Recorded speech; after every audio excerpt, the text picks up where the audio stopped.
Hello again, everyone. Edwin Learnard back once again. In this YouTube astrological segment, I'm going to be dissertating and talking about zodiac signs and food, part 2. And yes, it applies and pertains to the sun, moon, and ascendant. And I'm going to be going through the signs Libra, Scorpio, Sagittarius, Capricorn, Aquarius, and Pisces. So, first sign for Libra, well, Libra is a balanced sign and is about equilibrium, and I think it can apply and pertain to how they eat sometimes. I think they can be apt for a well-balanced meal, no pun intended. Yeah, right. And they really they like to. If I would think as a child, a Libra personality would want the fair amount of food that if they have siblings that they were getting in relation to their brothers and sisters. And I could see them having their food dispersed very evenly, what they like to eat as far as vegetables, fruits, and meats, potatoes, etc. And the thing to look out for with Libra is the kidneys, and because this is connected with Libra, and they should look at maybe cabbage, cauliflower, apples, and of course, plenty of water is beneficial for the kidneys, as this body part is associated with the sign, and there can be a propensity to have problems with the kidneys, I should say. Now, Scorpio. Well, Scorpio is a sign. When I see them, they're about mystery, and if you have a friend or you have a significant other that's Scorpio, has Scorpio prominent in their chart, such as the sun, moon, or ascendant, maybe put a little splash of oregano in something that maybe they're not used to, or something that would make them wonder, as far as why is this food taste so great? What made this a little bit extra spicy, and so forth and so on. Scorpios it's a very deep sign, and they may, as far as what they like to eat, maybe they might even delve deep into the different foods and the mysteries and what, not necessarily a real mystery, but something, maybe foods they're not sure of, like to investigate. And really, that could be what they're about, and they may really look thoroughly and do their little investigation before they eat many. I would think of their foods.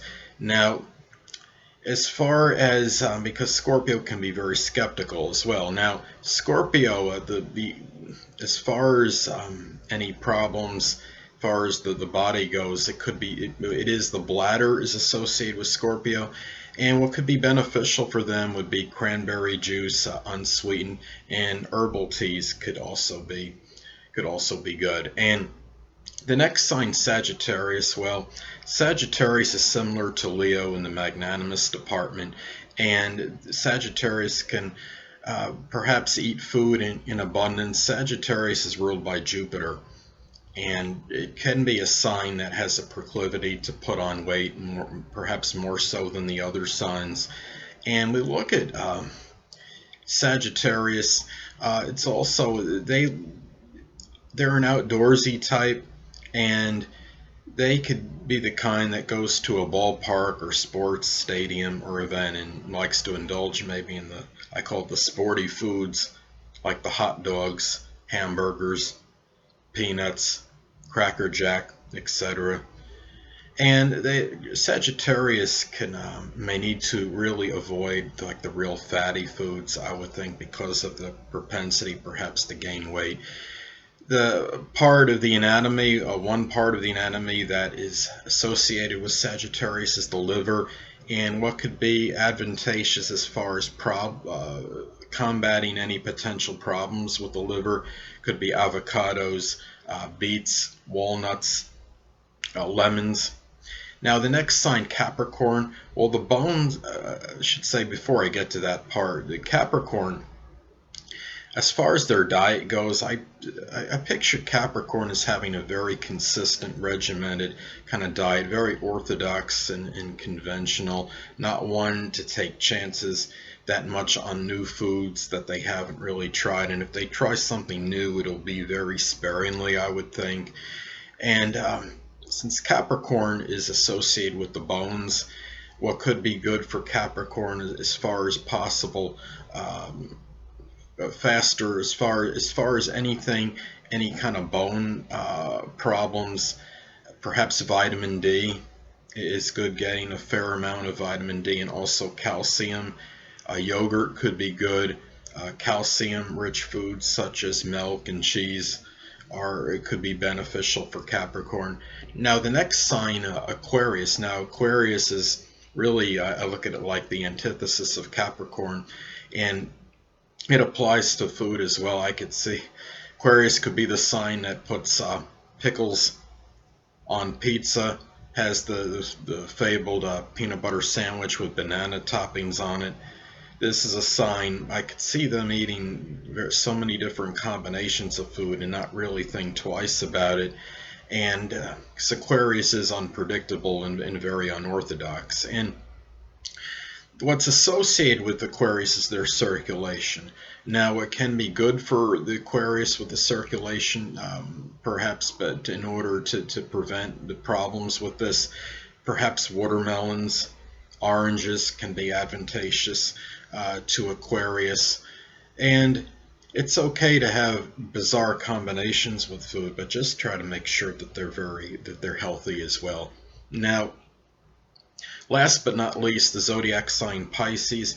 Well, with Pisces, more so than the other signs, I believe, and it is a water sign, but even more so, I think, than Scorpio or Cancer, you have that proclivity perhaps toward the alcohol, and this is something that they need to maybe curtail and be very careful of, as opposed to any of the other zodiac signs. And Pisces also is co-ruled by Jupiter. Like Sagittarius, can have that propensity for weight gain. So the fatty foods should really be strongly avoided for the zodiac sign Pisces. And Pisces also, the lymphatic system is associated with the sign. So cranberries can be essential. It would be one thing to help curtail any problems in this area. And the feet are also correspond with the zodiac sign Pisces. So perhaps some green veggies can be beneficial as far as preventing problems as far as the feet go. Well, anyway, people, that'll conclude this YouTube astrological segment for zodiac signs and food part 2, and stay tuned next time where I'll be continuing my series on the signs on the house cusps.